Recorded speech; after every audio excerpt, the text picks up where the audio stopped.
This is a Bulldog Radio podcast.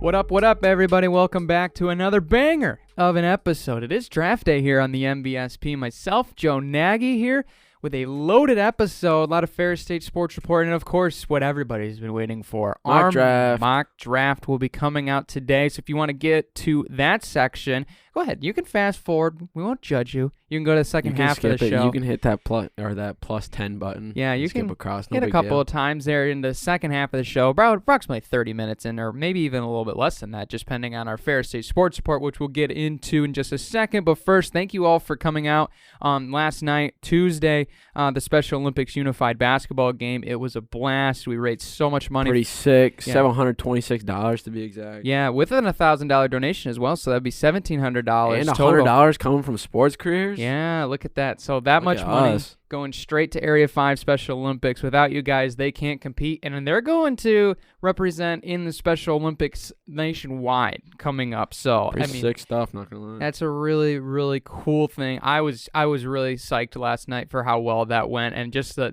sick dunk contest. The dunk contest was incredible. incredible. Pulled the quick little East Bay. Ooh.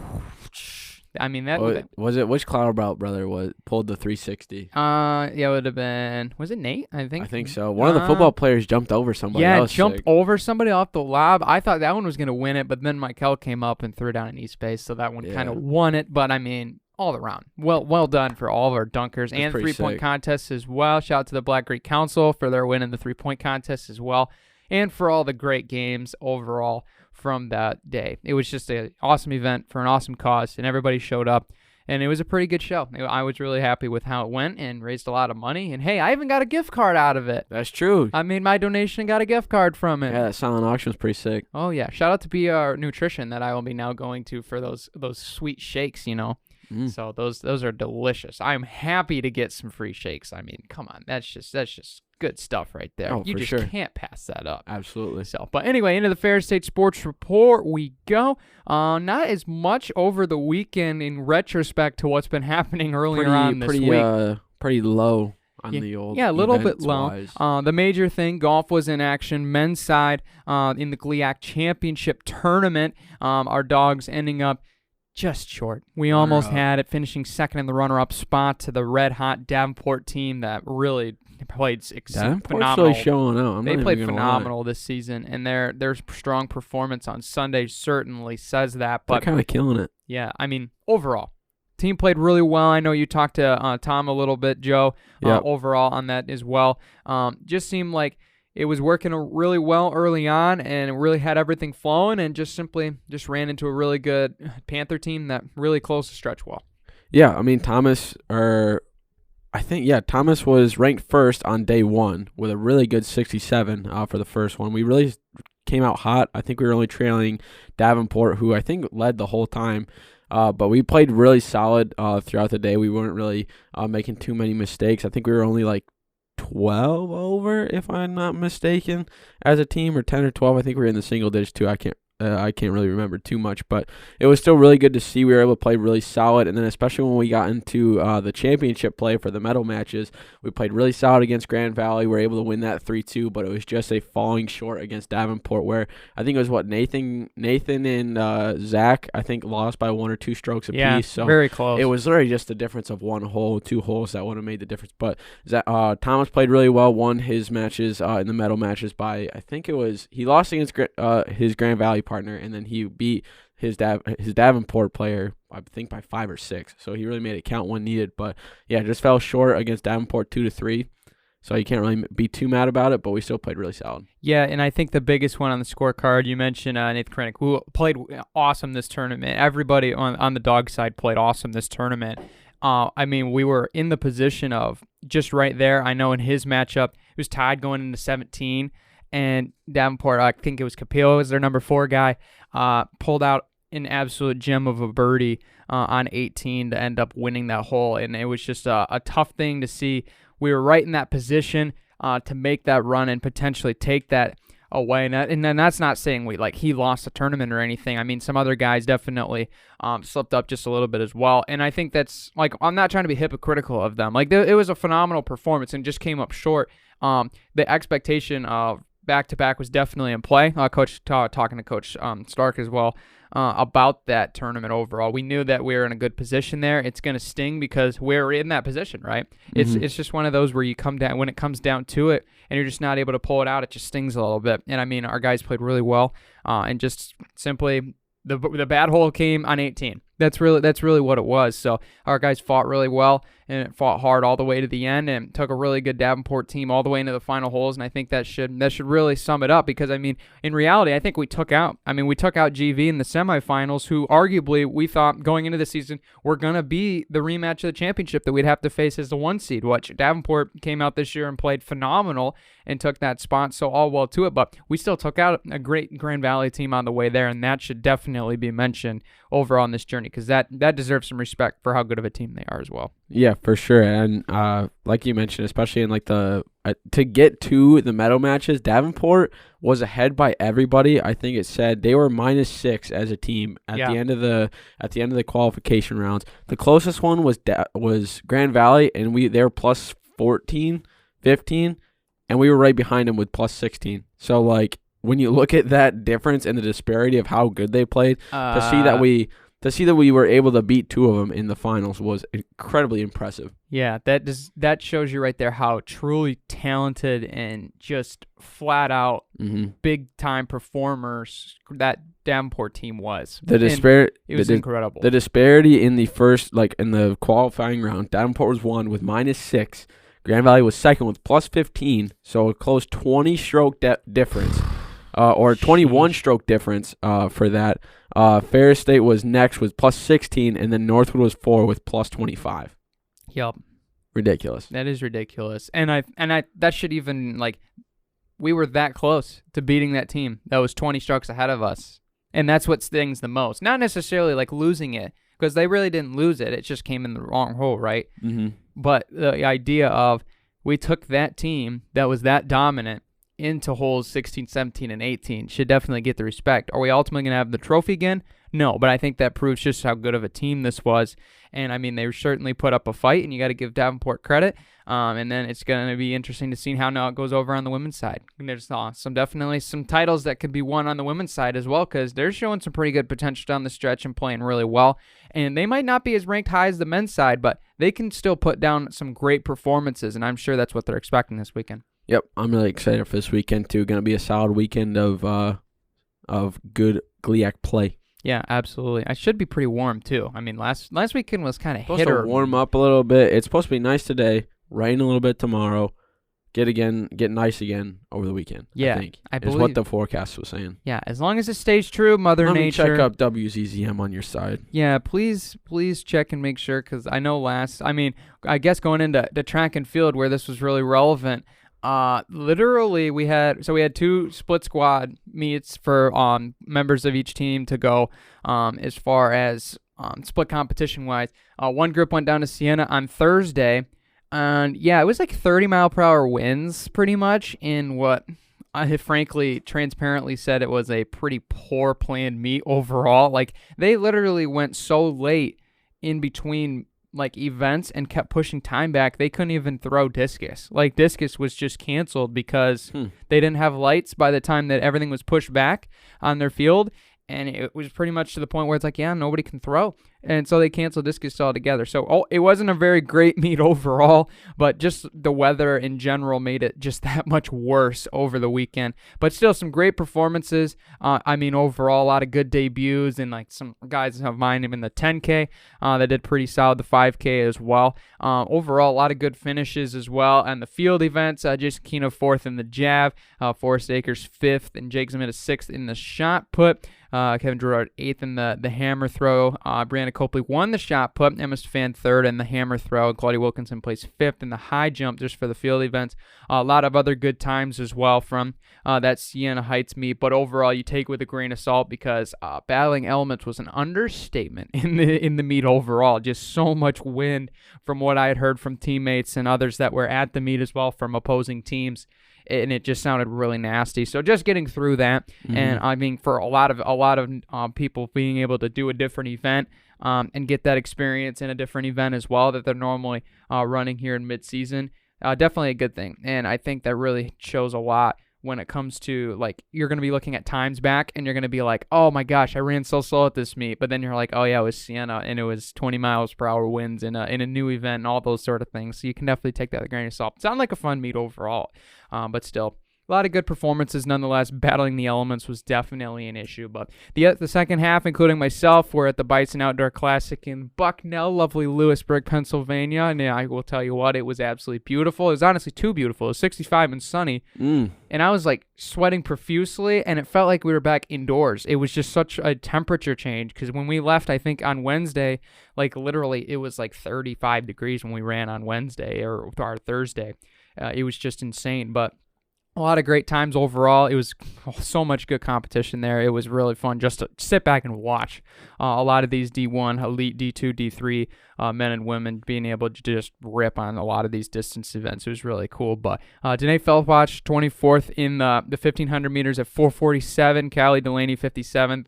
Daisy England, 67th. And I know those numbers don't sound very good, but in reality, a lot of these events had 200 people in them. That's something that to take consideration, and all these times for them, I believe, were PRs or at least close to PRs as well. Hannah Bronk, 37th in the 5K. Sydney Kubiak, 47th. That's a 10-place gap, but it was only like 18 seconds. That just shows you how many people were there as well, including some other guys on the men's side as well.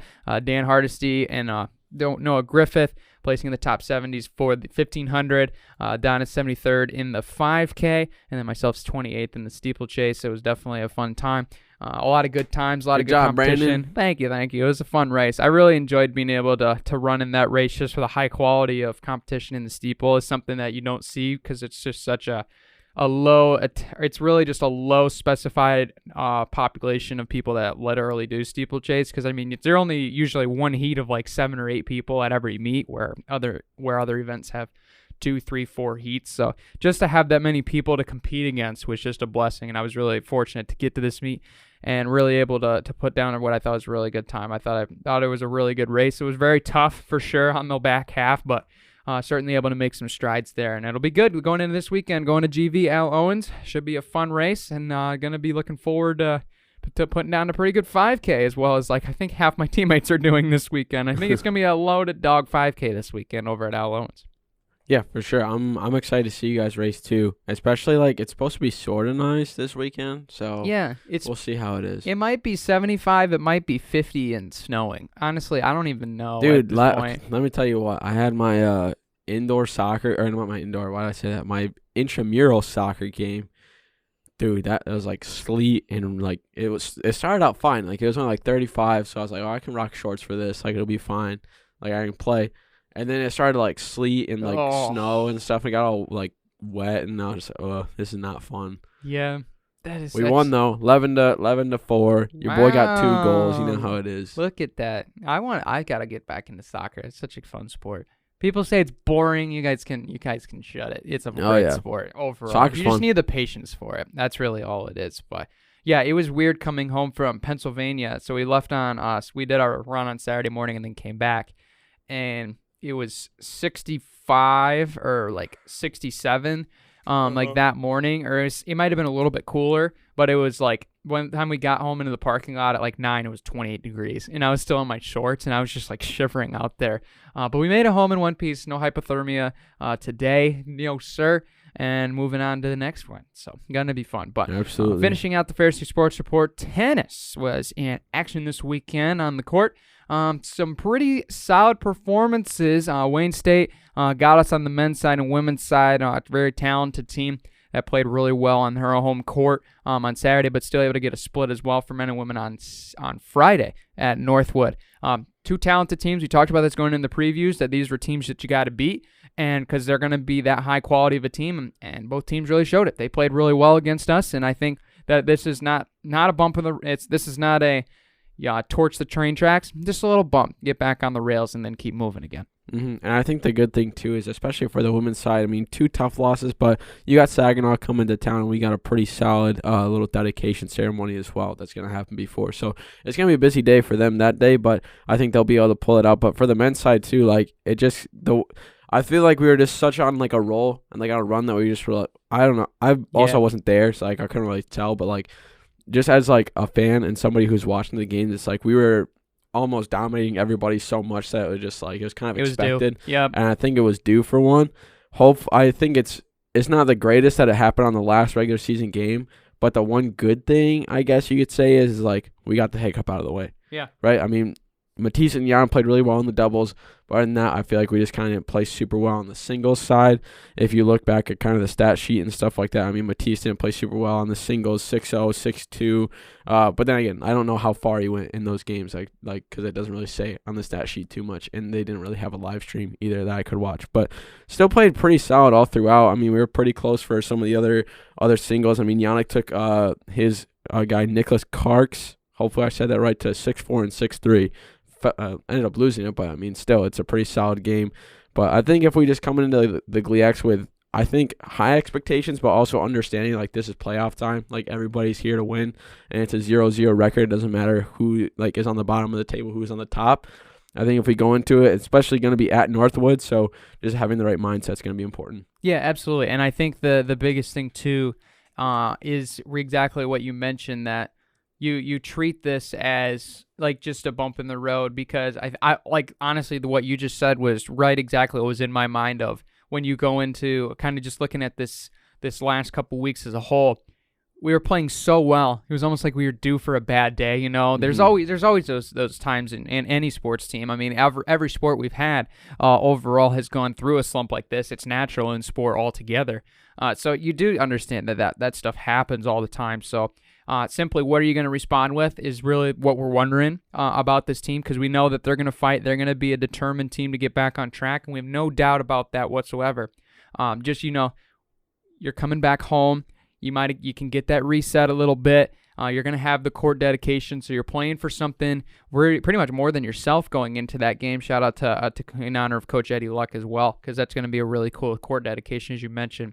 But using that reset, that comfort of, hey, we're coming back home. We're going to be playing teams that we know we can compete with. Yeah, what happened last weekend happened last weekend. Put it in the back. We're still one of the best teams in the GLIAC. We can show that. And we're going to be taking out a team in Saginaw Valley that really, like, we definitely can put up a good fight against, and we have the potential to beat. There's no question about it. And just going into that mindset, playing the best tennis you can play that day, and putting yourself in a position to succeed overall. Mm-hmm. And it's going to start with doubles, especially with it being a tournament style and stuff like that. With, I mean, all the teams in the GLIAC coming to town, I think it's just the important part is starting off right where we know is right, and that's been doubles all year. Once we win doubles, we've won every match. So I think that's the important part, because I mean the only one that we've lost that we haven't won, at least in the GLIAC that we haven't won doubles, is Wayne State. So I think when we come in, I don't think the bracket has been released yet of who's playing who, because I think there's still like one regular. I think the men have. I think there's one more GLIAC team that has a game this weekend, or 2 GLIAC teams that have games this weekend that they have to play each other. But once that get released, we'll make sure to get that out to you guys. But it's still going to be really solid tournament. A lot of talented teams. I think it's going to be solid to watch out for. Northwood, Wayne State, of course. Davenport is going to be one I think we should watch out for. Grand Valley as well.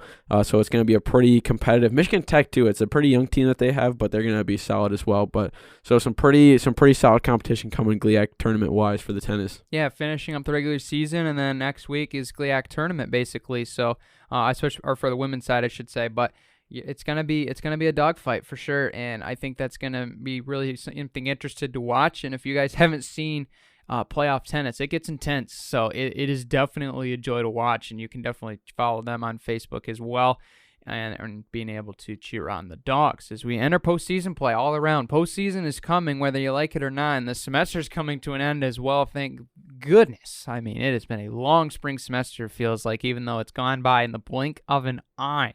But I know me and Joe are excited to get done with the semester and being able to get to summer and our cool opportunities coming up for sure. And we thank you guys for making the show possible for sure. But before we get into the NFL mock draft, one thing I wanted to say, shout out to the Ferris State disc golf team as well, competing at nationals just a couple weeks ago. There was a really cruddy situation that happened to them based off of what I heard from of some people that were on the team as well, and of just kind of rumors swirling around of we're a top-tier disc golf team in the entire nation, if people didn't know that. Like 4-time national champions and one last year. Yeah, if you haven't seen the banners on the rec, dude. Yeah, they're a legit team, and there was a lot of like question swirling on. We were leading after round 1, and then round 2, it seemed like we just dropped out of the tournament altogether.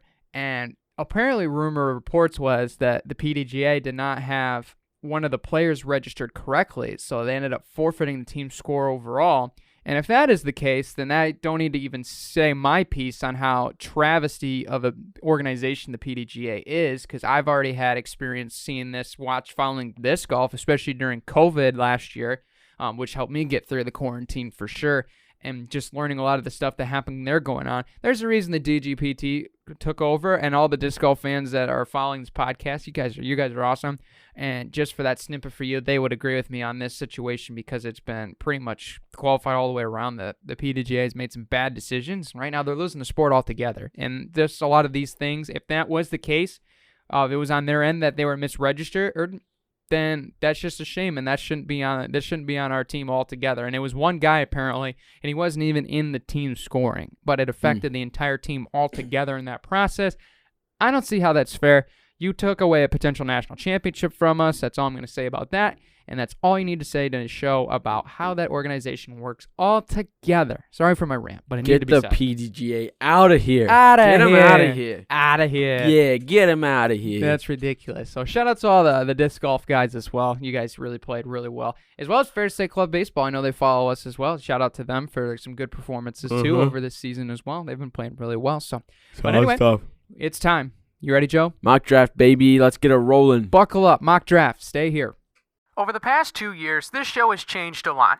But one thing that has always stayed the same is our podcast platform and distributor. Anchor.fm is the one-stop shop to create, distribute, and monetize your podcast all for free. There's built-in uploading options and editing tools so that you can make and create and publish your episodes with ease, and have all sorts of exclusive options as well as sponsorships, subscriptions, and even monetize ads as well. You can have all the analytics, all the insights to make your show number one. So if you're thinking about making a podcast, look first at Anchor by Spotify. That's Anchor.fm.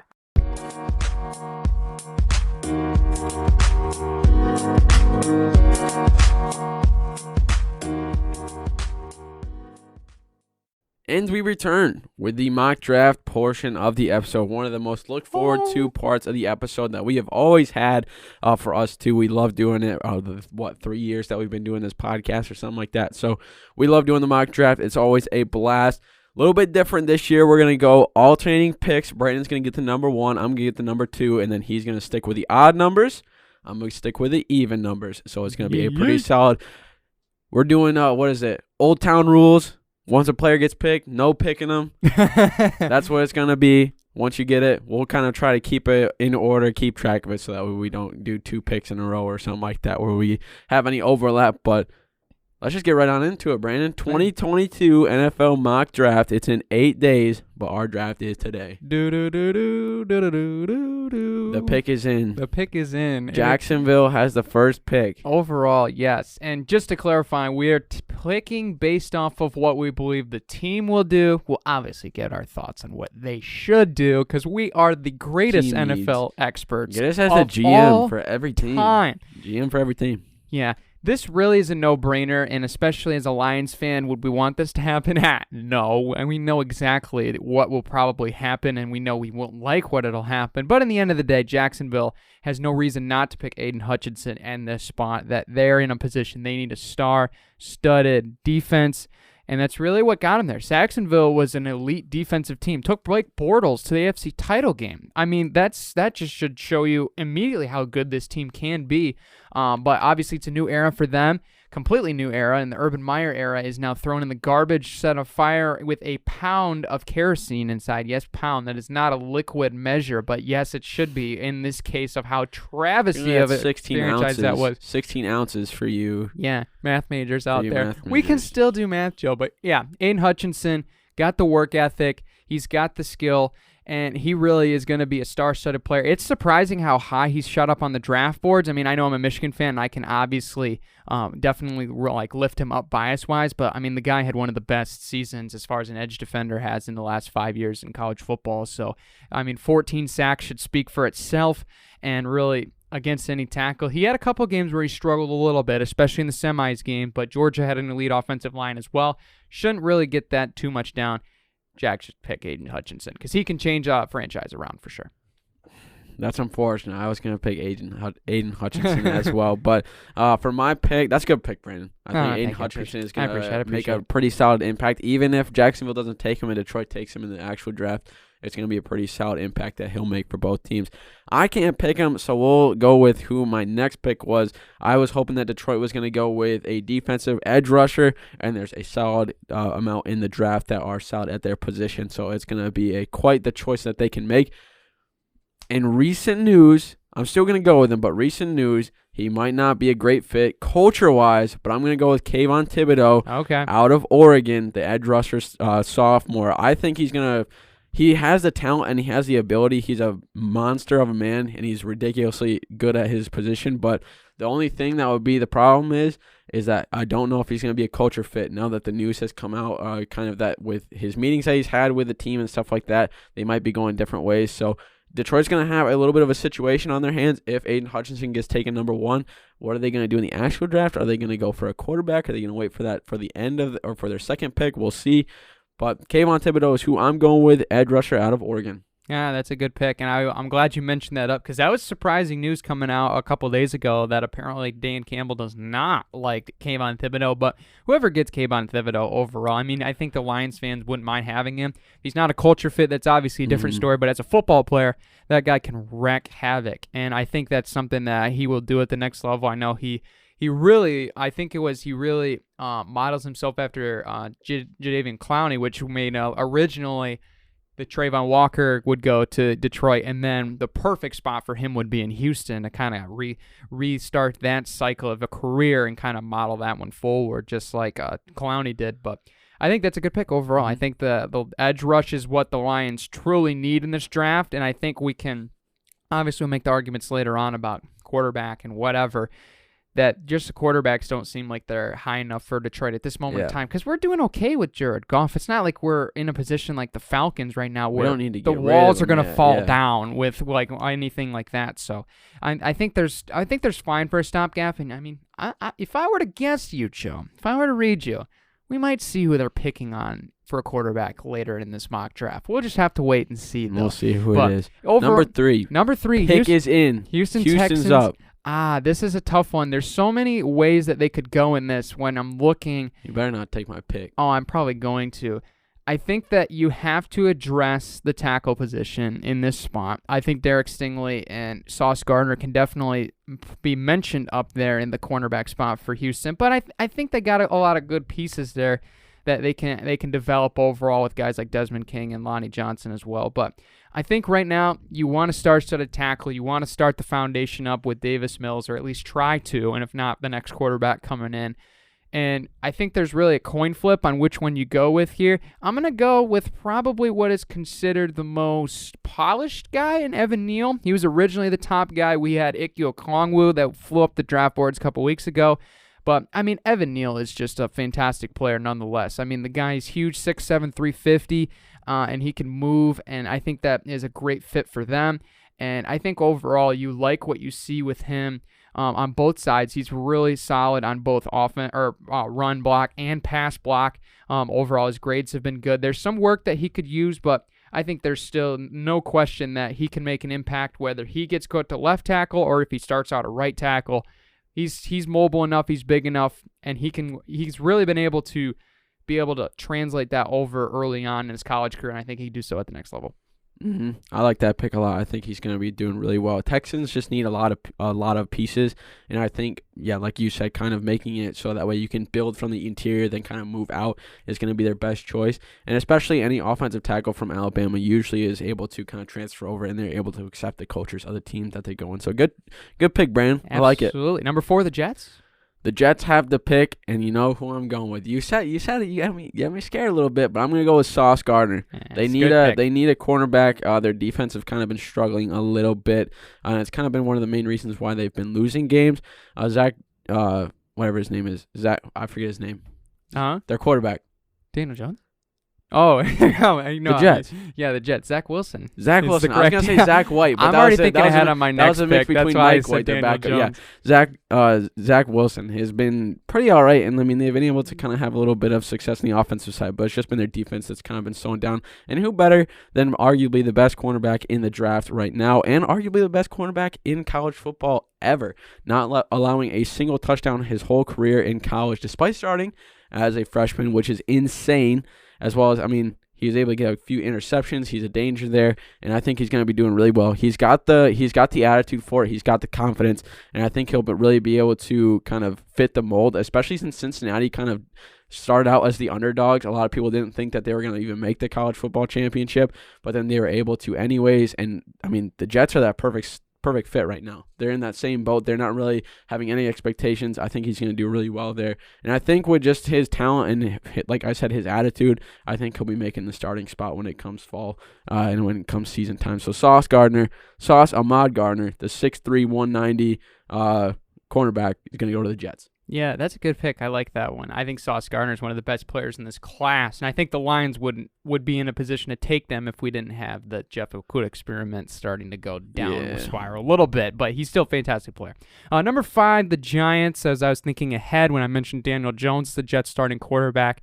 I think there's definitely a position where you have a new GM, you have a new coach, but I think you're going to stick with a similar philosophy as far as what you need for this team right now. You have Saquon. You have a lot of good receivers. The problem is health. And a big part of that has become with blocking. And I think especially with Daniel Jones and especially with Saquon Barkley, you got to protect those guys. So you got to get them another tackle aside of Andrew Thomas. So I think it's really a pick here where you go with Charles Cross or Ike Okongwu. I'm going to go with Ike Okongwu solely because I think what the Giants really want, they have a guy that's truly developed. I think they have somebody that is going to be that solid foundation as far as fundamental-wise with Andrew Thomas, but you don't have a guy that can fly up the board and have that potential later on that could potentially move to left tackle or can be right tackle as well. Ike Okongwu is a really flexible guy as far as he can play both sides, I think. And, I mean, run blocking-wise, he's the best in this draft. And I think that's what you're going to build on to keep Saquon there and to keep him happy. So, Ike Okongwu with the number 5 pick. I think they could have went edge rush in this pick, but I got them 2 picks later, so you just might have to wait and see where I go with them that one. But now Joe's got an interesting pick here. We got the Carolina Panthers on deck, who may be the first team to strike on a QB. That is true. I mean, that's what they desperately need is quarterback or an offensive tackle, so it kind of depends on those two. But I think I'm going to go with a quarterback here. The one that was sticking out to me the most, especially kind of in this whole season, and the one that I think will kind of be able to adopt that NFL kind of talent-wise and be able to move into that, got to go with Malik Willis. I think he's going to be the one that'll fit that pretty well, especially being, I mean, he played football at Liberty, so he's kind of familiar with the area, I guess, so there's going to be a little bit of that familiarity there. But I think he's going to be able to fit that scheme pretty well. I'm not a huge fan of the quarterback class in general. This draft, there's not really too many that stick out. I mean, you can talk about Kenny Pickett, you can talk about Matt Carroll or whatever, but I think Malik Willis is going to be probably the first quarterback taken in the draft, and I think Carolina is going to make the jump on him, especially seeing that they're one of the only teams or one of the first teams that need a quarterback. So Malik Willis is going to go for me, especially seeing that he was able to do pretty well for Liberty. They don't have the strongest conference, but I think those guys who are going to be coming from those lower schools are going to be pretty solid when it comes down to the transferability to NFL type competition. Yeah, Malik Willis hasn't had the same amount of competition level as a lot of these other quarterbacks like Kenny Pickett or Desmond Ridder in this college football playoff. But he has the intangibles that you want, right? Fantastic guy overall. I mean, we saw that from the draft process. He's got a lot of the intangibles. He's got a really good arm. He can move.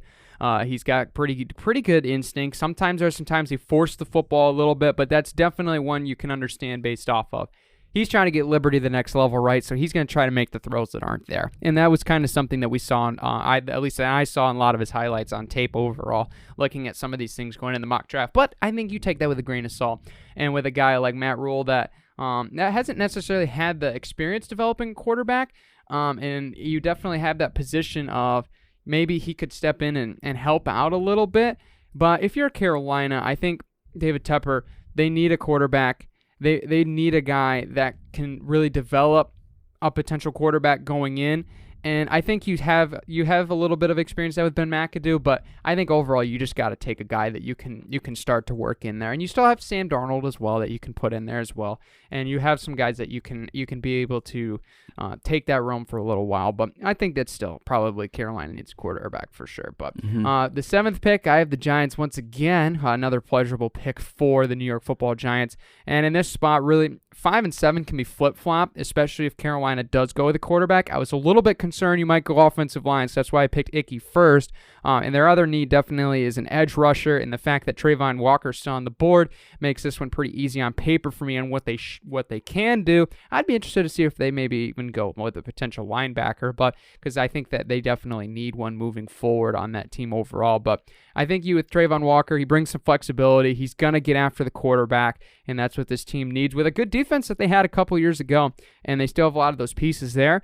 And I think with Trayvon Walker, you're going to get a guy that can play really well in those big games, and that's something that this team has been able to thrive on, ironically, at the end of season, making it close. So that's a guy that's going to fit right in. A guy that had 7 pressures in the national championship game by itself should show you that.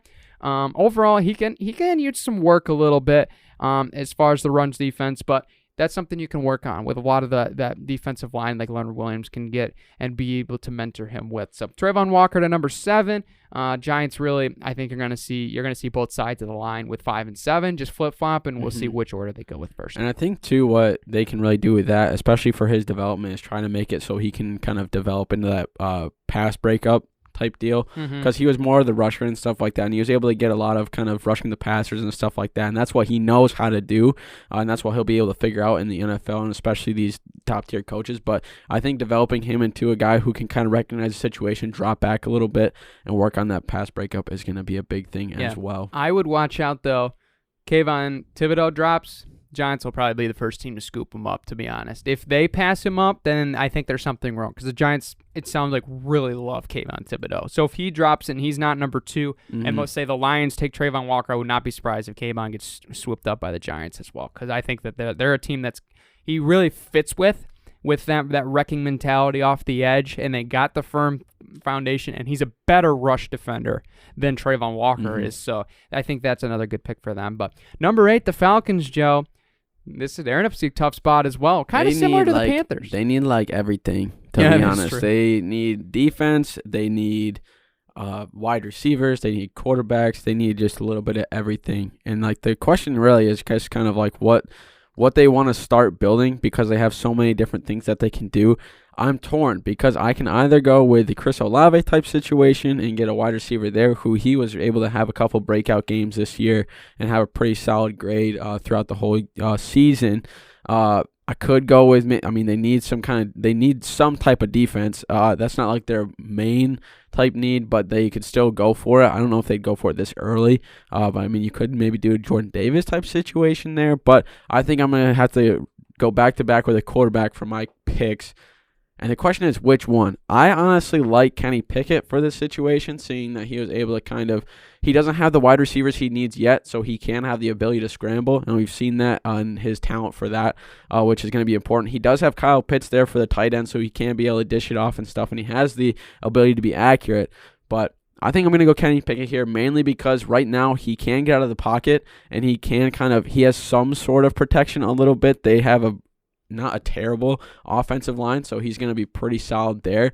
But if need be, he can get out of the pocket, scramble. He can make do with the wide receivers he has, and then I think later on the draft, draft a wide receiver or something like that. Try to get somebody there, or maybe wait for next year for a more heavy wide receiver draft class. Yeah, very, very interesting. I think that there's definitely a need there for the Falcons at that spot. So I think you definitely can understand that.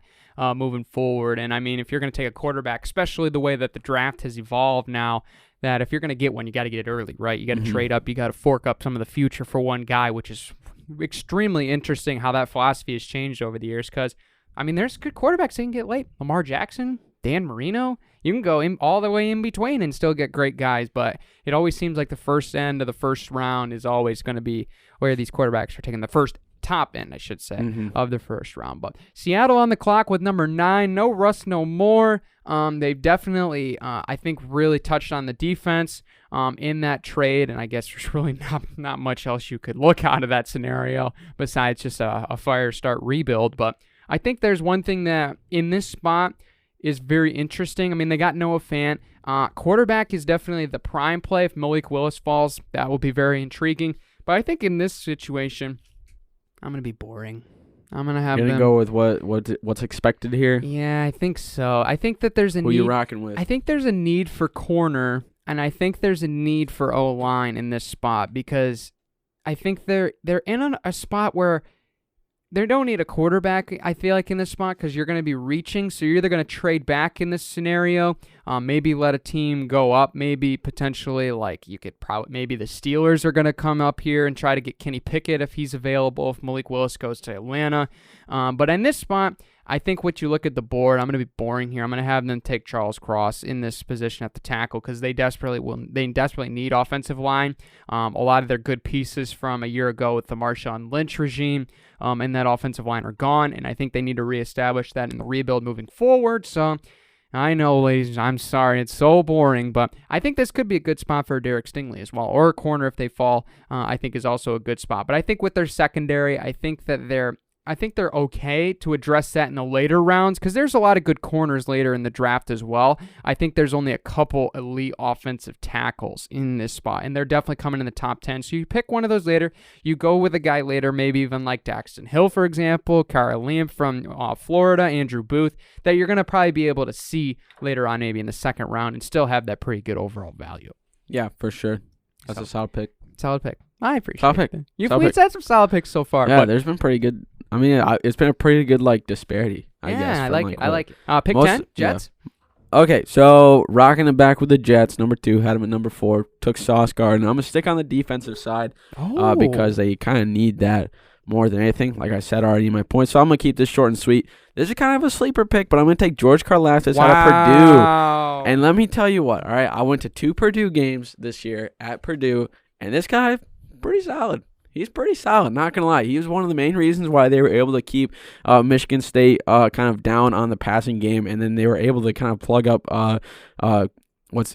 Kenneth Walker. I was going to say Kenny Pickett, but that's not true. They were able to play up Kenny Walker. So he's a guy who was able to really kind of make an impact there. He's an Iron Man, so he can just play as many snaps as you want him to.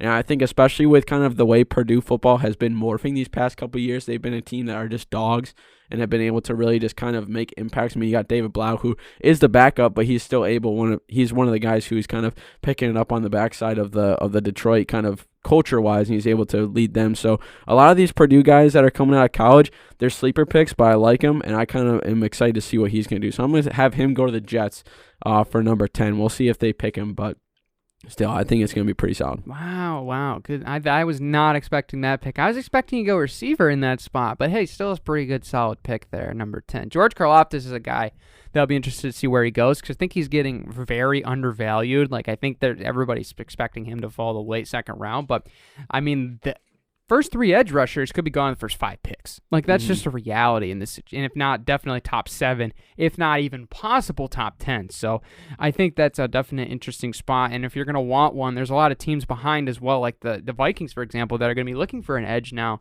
that they've moved on from Daniil Hunter, I should say. But anyway, Washington with pick 11, I think you're in a spot here. I think honestly, this would be a perfect case scenario from what I've heard and from what I think that there you see with the board. And obviously, the board plays such a bigger factor, like because we can tee these up perfectly, but the draft board's going to be completely different than the 72 times you mock before the actual draft starts. There's going to be a surprise pick, and there's going to be a surprise player that is still on the board. And in this case, for Washington, I think that they should roll the dice and take Kyle Hamilton in this spot. I think he'd be a good fit for that secondary. I know they got Bobby McClain, they got Cameron Curl there currently, And I think that there's in an all right spot at safety, but you got a home run guy that I think from what I've read, I think would be in a perfect spot for him. I think the value is, I think he was arguably going to be a top 5 pick. You get him at 11. I think that's there. But I think that he can make your secondary a lot more versatile, and you can be able to really now being able to lock down a lot of these other NFC East teams are going to be loaded at receiver, because I think there's no question. Obviously, me and Joe, this one, the Eagles picks will be interesting because we're going to have to tag team on that one since they're 15 and 18. But a lot of those NFC East teams, they're going to be loading up on receivers, and they're going to be trying to throw the ball all over the place. So naturally, you gotta load up so you can hang on. For sure. Yeah. That's, I think, what that's saying. I can just see them going receiver as well. Jamison Williams is still on the board. Drake London would be a perfect pick for them. I just think that they might just let Kyle a lot of Hamilton possibilities. go. Like, they're not a team who has like exactly one like need or whatever, like one like desperate need or whatever. But they're a team that can be like kind of positively impacted by just like getting a solid player from like a bunch of different spots. So yeah, for sure. We'll see where they go. But I got the Vikings for the next pick. We'll see where they have to go in the actual one. But for me, they're kind of in need of a defensive lineman type deal. Maybe that's what they need, definitely, is just defense in general. So I'm going to have to go with, this one's kind of tough because I'm not really sure. Because I like him as a player, but I'm not sure if he'd be able to fit that type of situation, especially the conference. But I think he'd be doing pretty good, especially seeing. I'm gonna have to go with Jordan Davis out of Georgia. Whoa, okay. I like where he's. I like the especially the division that they're in with the Lions and with the Bears and stuff like that. It's not a division that has these crazy contenders or anything like that. You're gonna have a kind of a depleted Packers team that you're gonna be going up against, and for him to just be the absolute specimen that he is, guy's insanely huge. Like, he's not going to be moved around. Like, he's ridiculously fast. He ran, what, a 5.4 40, right? Or 5, wait, 4. Was it 4? Yeah, 4.8 or 4.9, yeah. Dude. But, I mean, for how big he is. For you to be 360 pounds, ridiculous. 6'6", to be moving like that, that's a freight train. You're not going to be able to move any of that out of the way when he's going in. So I think for him to be kind of moved to interior defensive lineman is going to be the right move, and that's what Minnesota needs, and they're going to be really blessed if they can get him, because he's going to be a talent who I think, especially with the build that he has coming out of college and how strong he is, that's going to be solid for these, and especially for him to get into an NFL weight room. He's just going to get that much better. Yeah, absolutely. 13, the Houston Texans need almost anything in this spot. From what I've... Anything and everything. Yeah, literally. I think they're in a good spot here where you got a lot of options overall. And, I mean, there's a lot of good players still on the board. I think in this situation with the board playing out, there's 2 guys that I'm debating with here, and that's Jamison Williams and Trent McDuffie at the cornerback spot. I know Jarek Stingley's still on the board,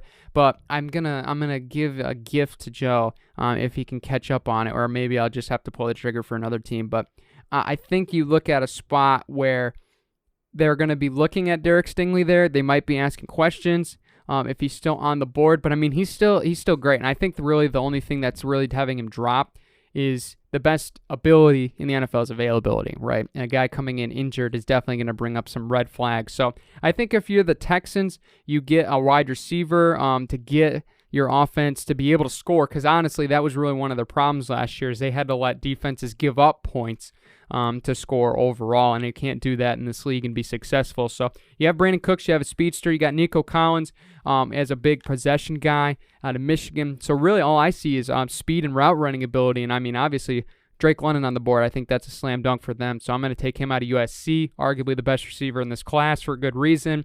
I mean, he's a fantastic player, and I think that there's definitely some good things that you can see from him as far as being able to route run, and be able to use your speed to avoid tacklers. So Drake London to 14, I think is 13 to the Texans is an absolute gift for Houston.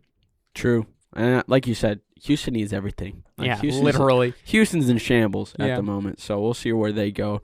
I got Baltimore for the next pick 14. They're on a 6-game. They were on a 6-game losing streak to finish out the season, so they were in desperate need to get some wins, especially going back to this home crowd.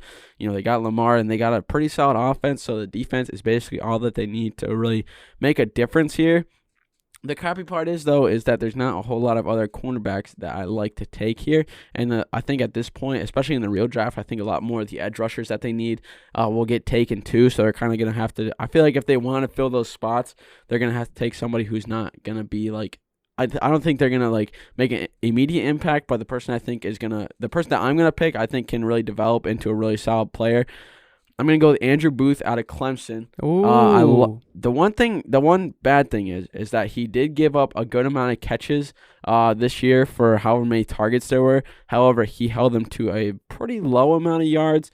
It was also his first year as a starter, so I think he's a little bit premature going into the draft, but I think if you give him the right development and especially with Coach Harbaugh and stuff like that, he's able to get players who can develop, which is going to be the big thing. So I think Andrew Booth is going to be a solid pick. He's not going to make the immediate impact, but I think with training camp and especially after his first year, he's going to be a guy who's going to be like, oh, that was a terrible pick, but then second or third year comes around and he's going to develop into a fruitful cornerback in the NFL. Yeah, that's a very interesting pick. I like Andrew Booth as a player. I think he's going to be a really solid player in the NFL. 15, the Eagles. This is where it's going to be interesting because I got to try to read Joe's mind on what he wants to do at 18 so I don't try to copy him or I just steal from him, either one.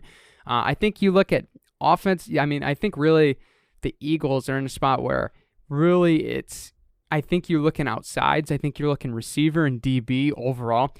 I think this is too hard to pass up. I really do think it's too much to pass up. Jameson Williams, pair him up with Devontae Smith. They've lost a lot of value at receiver. I think that's a good spot for them to be able to pick up. Because right now they're looking at Devontae Smith, Jalen Reagor, Greg Ward, Zach Pascal, and Quez Watkins. Yeah, crickets. That's how bad this offense has been for receiving over the last couple years. You have Dallas Goedert. You got rid of Zach Ertz. You need guys that Jalen Hurts could throw the football to. And why not guys that he's familiar with? Jameson Williams and Devontae Smith. I think it's a home run for them. I think they can address their other need later on the next couple of picks. Mm-hmm. So 16 for the New Orleans Saints, Joe. Is this 16 time for from the New Orleans Saints coming from Indianapolis, or at least the pick, not the person I'm choosing. I don't know, because the weird thing is like people are saying, oh, Saints need a quarterback. If you look at their quarterback room, it's Jameis Winston, Taysom Hill, Ian Book, and Andy Dalton. Yeah. So 4 guys who Taysom Hill is all right. Like I don't know if he's going to be the starter or anything, but you got 3 other guys who I don't know if they are starter material, so they could go to the quarterback if they really wanted to. I don't know why they would, because they have so many spaces that they kind of need to fix already. I think I'm going to go with probably a wide receiver here. So we'll see where I go. I don't think he's been picked yet. Hopefully he hasn't. I'm going to go with Chris Olave. Yeah, I think, because he was a guy who, really tore up on Ohio State this year. He played really solid, had some pretty big games. And Ohio State has been able to produce some really solid receivers. And when you look at his ability to, especially tightrope catches and when catches need to be made over people, as well as when you're in a tight space and, he's in the back corner of the end zone, 9 times out of 10, even if you put 2 guys on him, he's going to come down with two toes down. He's going to get the catch to count. So I think that's going to be the important part. They can probably fix the quarterback situation over the offseason, kind of figure that out. They'll be able to find a starter there. I don't know if Andy Dalton's going to be the choice. Ian Book might make a surprise, but I think Jameis Winston's going to get the call. But, Jameis Winston is no stranger to throwing touchdowns. It's just as long as he can kind of keep his interceptions down as well. So Chris Olave to the Saints for the 16th pick. I love it. That is beautiful. What a great pick. I think he's a great fit in New Orleans. That leads me to the 17th pick here on the second half. We'll speed things up here a little bit. The Chargers, to me, the first couple things that come out, receiver, you could use a little bit more bolstering, but I think you're going to hold off just a little bit. You have Keenan Allen. You got Mike Williams. Jalen Guyton and Joshua Palmer are great third and fourth options. They are fantastic. Then they also brought DeAndre Carter in from Washington, so I think they're okay. I think you can put the pause on taking a receiver right away. And if they were going to take one, I think it's Olave because I think he fits better than Garrett Wilson. But I think this is, oh my goodness, this is perfect. This is a perfect situation. And I was actually leaving Derek Stingley for him to take with the Eagles, but sorry, Joe, I'm going to have to steal him right here because he's still on the board. Giving the Chargers Derek Stingley with Asante Samuel, J.C. Jackson, Derwin James, you're in almost a perfect spot. Really. And this is what you need to be able to go up against the Raiders, the Chiefs, and being able to go against that pass offense that's now developing in Denver. I think this is the perfect situation for them to be able to load up on corners. Yeah, I know that they're a little bit of a 4-3 dominant team, so they're going to be trying to rush the passer, and they're not going to have as many guys to get out there. But I think you're in a 3-4, excuse me, not 4-3. I think you're in a good spot where you can be able to flex that out a little bit. You have Khalil Mack and Kenneth Murray that can play those outside backer or inside and outside backer positions, and you got Joey Bosa. I think this is a perfect fit for them because now they got all their bases covered on defense, and that offense has enough talent to win games. I like that. I like that a lot. Who'd you pick with the other Eagles pick again? So with the Eagles pick, I took originally Jameson Williams, and I was wondering if you were going to take Stingley on the go-around, but I kind of changed my mind and screwed you over. But there is also another good corner that they could take in this spot as well. Yeah, that is true. That is true. Here's the thing, though. I kind of want to go with another wide receiver. Oh my gosh! I don't know. I just got a feeling gracious. That I think you're not if do it. I think if you make a wide receiver room that just is ridiculous, I think you can pair that really well with Jalen Hurts. I don't know. I don't think you're really expecting who I'm gonna pick here. I don't at all, based off what you're saying. I don't think you do. Don't do it. Okay, now a lot of people are gonna say like, Don't Joe, why it. are you taking this person? Don't It's do not it. gonna make sense. He's got the intangibles, but the stats that like are kind of set in stone what needs to be a wide receiver. You're gonna do it. All there. Who do you think I'm gonna pick? Garrett Wilson.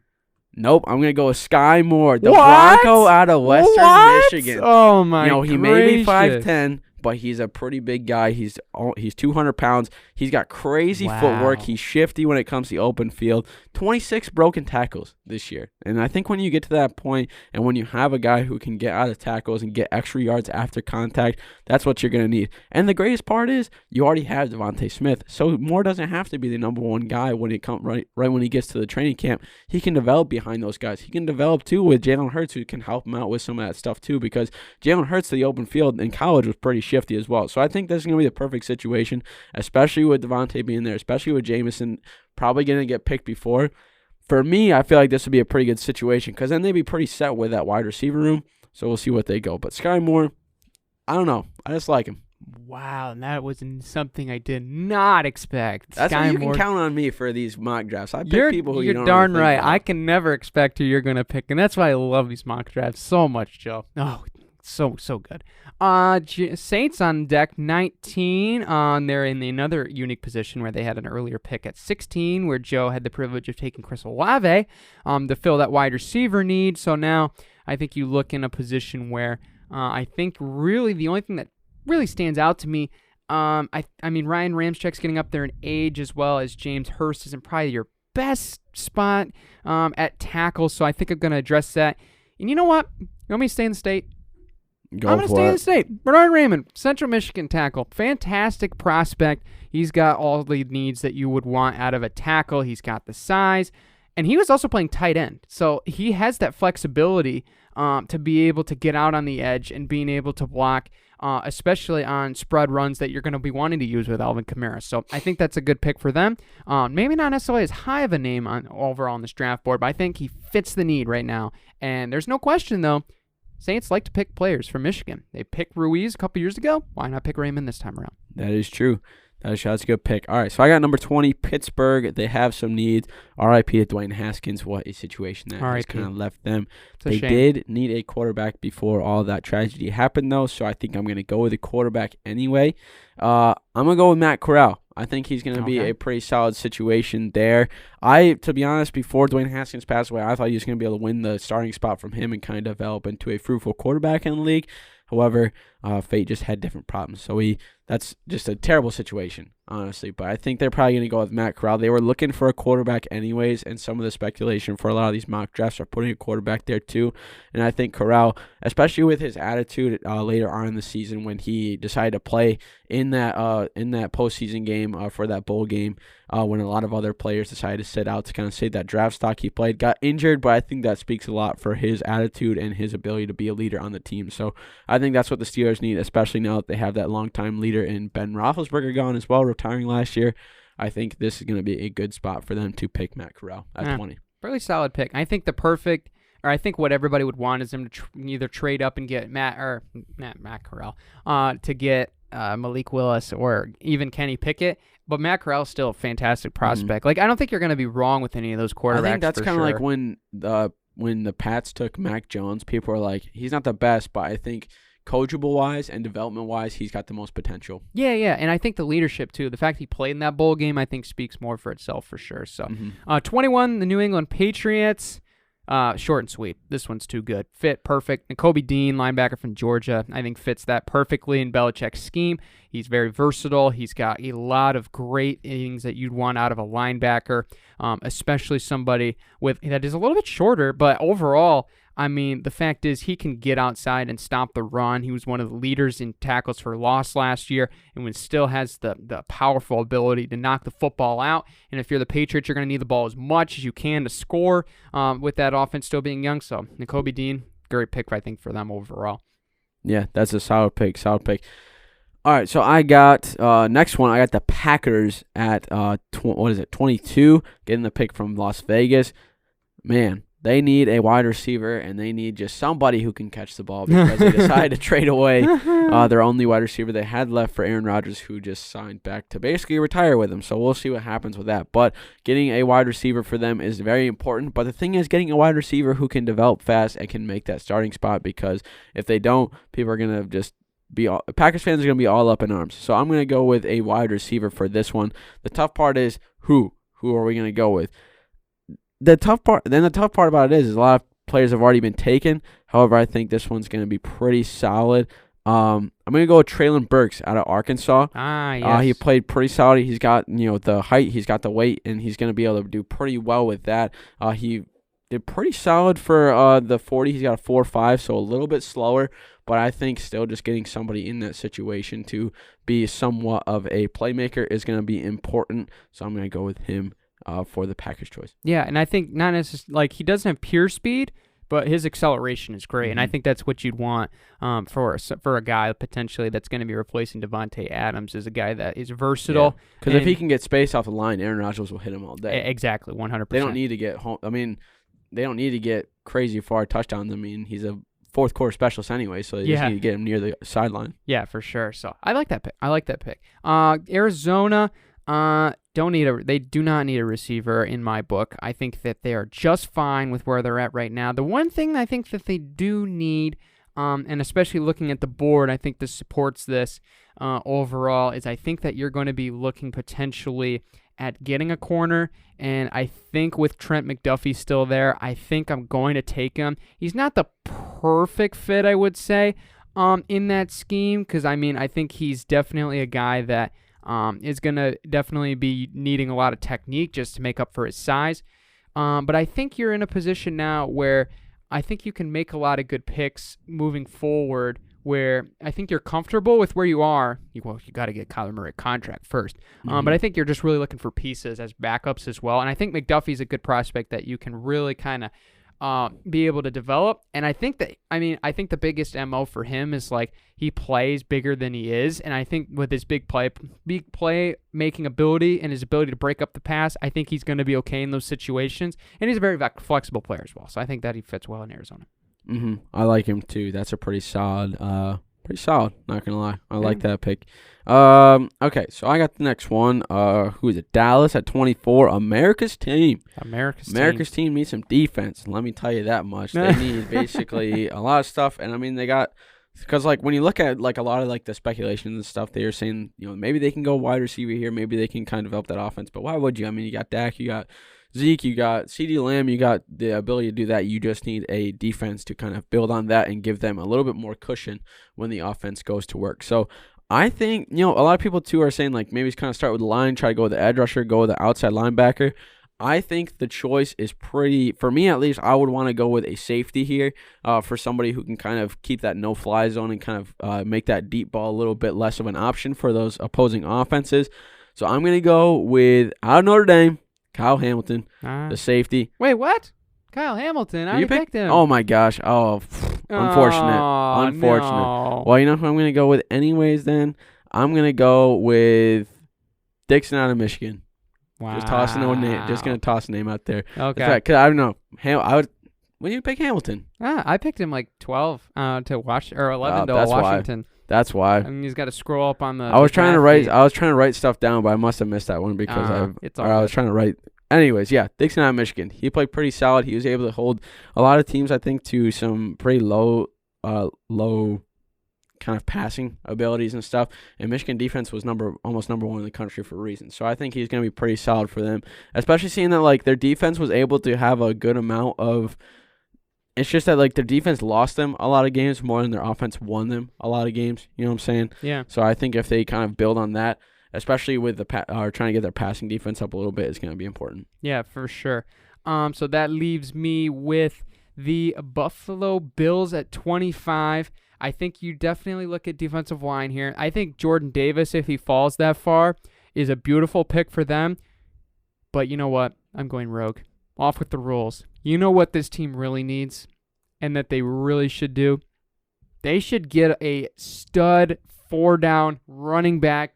Inject Kenneth Walker into Buffalo Mafia Bills Nation. Please get Kenneth Walker to Buffalo. I don't care if you do it in the first round. I think he would be an awesome fit in Buffalo. I could see more of a second-round pick overall from him, but this is our mock draft, so why not? Kenneth Walker to Buffalo would make this team unstoppable, and I want to see that because this Buffalo team deserves it, and they are a fantastic franchise moving forward with where they are overall with their talent. So give me Kenneth Walker to the Buffalo Bills at 25 because why not? I respect it. I respect the choice.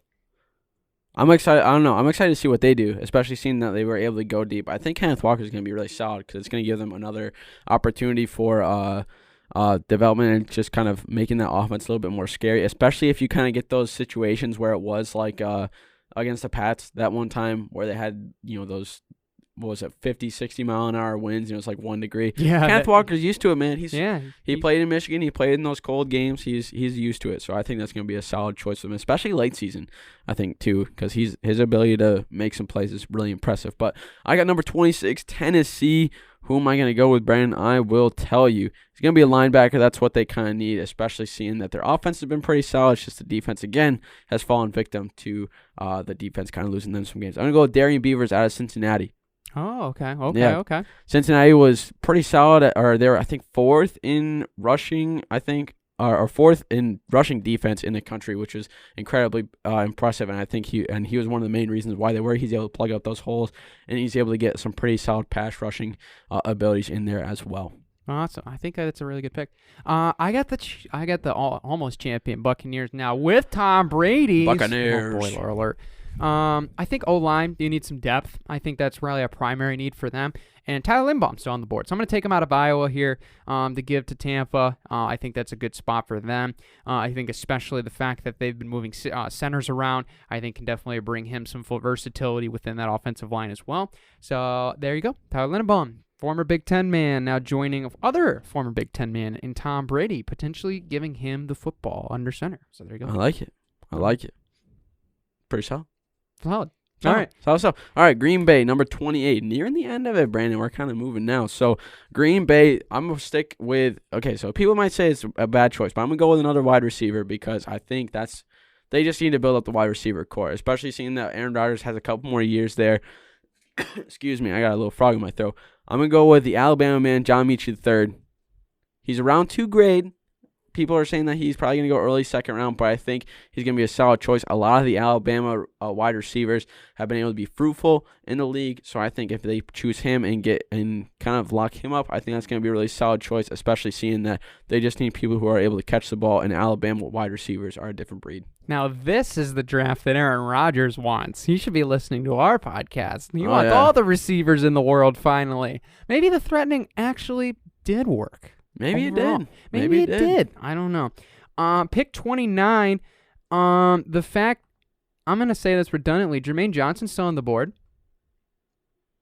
Holy mackerel, is that a steal for Kansas City? I completely forgot about the guy. He's a top 10 prospect, but we see slips happen all the time. And, of course, that there will be one on the opening night of the draft in round 1. So perfect fit for them. I think really, maybe not as perfect fit as like it would obviously be like the Storytale Cinderella if this were actually the case. Who'd you pick again? Jermaine Johnson. Yeah. Okay, yeah. So I think with that, I think if you're Kansas City, I think you're sitting pretty, that you got Chris Jones, that you have a lot of those pass rushers, and now you got the depth interior for the defensive line. I want to say that they're going to work stuff out and get Tyrann Mathieu back. Otherwise, that I would be looking at the secondary.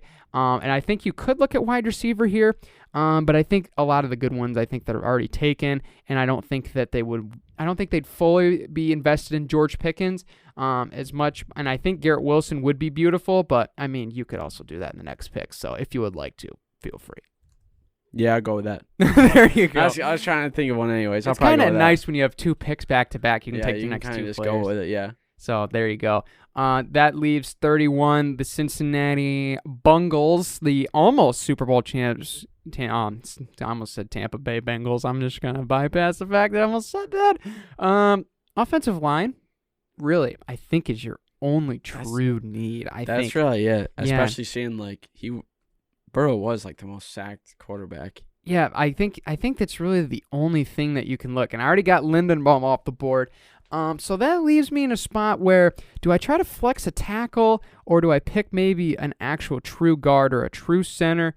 So I think what I'm going to do here is I'm actually going to go with a guy that is supposed to be picked later on overall in this draft at the center position. And I don't think it's necessarily like a reach or anything, but I think you're in a position where I think you're okay to make this pick. I'm going to take Zion Johnson out of Boston College.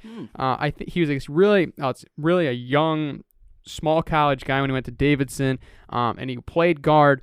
I think that he's a spot that I think he's really flexible because he did start at tackle in a couple games with Boston College as well. So I think that versatility, I love versatility, Joe. I think that fits well with the Cincinnati Bengals, who have been banged up a lot with that offensive line. So being able to have a guy that can potentially play all 3 positions, I think works out in your favor. So I'm going to give it to Zion Johnson, a little sleeper pick at the end of round 1. But I like it. That leaves the main event, the grand finale. The Detroit Lions at 32. What are the Lions going to do with this pick? I am a advocate for probably taking a quarterback here. All right. I'm saying this. They don't need a quarterback. I think Brandon knows who I'm going to choose here. Yes, your guy. They don't necessarily need to draft him, but I think with his abilities and his potential, I think you got to take him. Especially seeing he's got the build for an NFL quarterback. He just got to put some meat on his bones. Desmond Ridder out of Cincinnati. You got to take the guy. He was, when they had to play Alabama, didn't have the greatest game, but it's Alabama, and you're on not a Power 5 school. So you kind of have to expect it. But I think if you give him a chance to learn behind Jared Goff, who has been to a Super Bowl, who's been a good quarterback, I think that's going to be really solid, especially getting him to a weight room where he can put on some weight and be able to do that. He had a pretty solid 40 time, so he's got the ability to scramble, and he's going to just be a fresh new look. And I think if you put him in, he's going to be able to have that attitude, because when they went against Alabama, he was ready to play, and he was ready to, make a statement. I mean, unfortunately, it's just Cincinnati. You really can't do much, especially since it's just Cincinnati versus Alabama, who has just freaks of nature on their team all the way through. But I think if you pick him, he's going to be solid. He's got already has the underdog mentality. He's got the grit I can't even think of the words right now. He's got the grit that Dan Campbell wants. Yes, and I think that's absolutely the important part. I would agree with that. And I think the biggest thing too, I would love the pick also. As we wrap up here near the end of the show, we appreciate you guys' listen. The last thought I would have is this would be a perfect situation if he was actually to go to 34. Obviously, we're going to take him in here to emphasize that the Lions should take him, because I think it's a good pick. Because then you also get the 5th-year option. And I think that's a big thing with developing young quarterbacks. So I think that would be perfect situation 34. And I know what I would love to have is them potentially take a guy that would fall as a receiver-wise, like a potential guy, even one on the board. George Pickens is still on the board. I would love to have George Pickens in that receiver room as well. I mean, he's an awesome receiver as far as possession-wise, and that's really what the Lions need to me on paper. So obviously the draft isn't fully on paper, and me and Joe will obviously live with that when our mock draft goes completely trash to the hill. But you know what? We're going to die on that hill, partner, because we know some things about football. We don't know everything, but we're at least know enough to give you guys the insight. So we appreciate you listening in. And we appreciate all of you that have interacted with our mock drafts. And there's been a lot of great picks that you guys have had on Instagram as well. So those were really cool to see your guys' thoughts as well. And you can always do that by following us. Where, Joe? Instagram at the MVSP, Twitter at the MVSP, YouTube at the MVSP. There you have it. So thank you guys for tuning into our mock draft. We'll be back later this week as well with all the Ferris State previews and more, maybe NBA talk. We'll see, but you'll have to just tune in. And until next time, take care, everybody.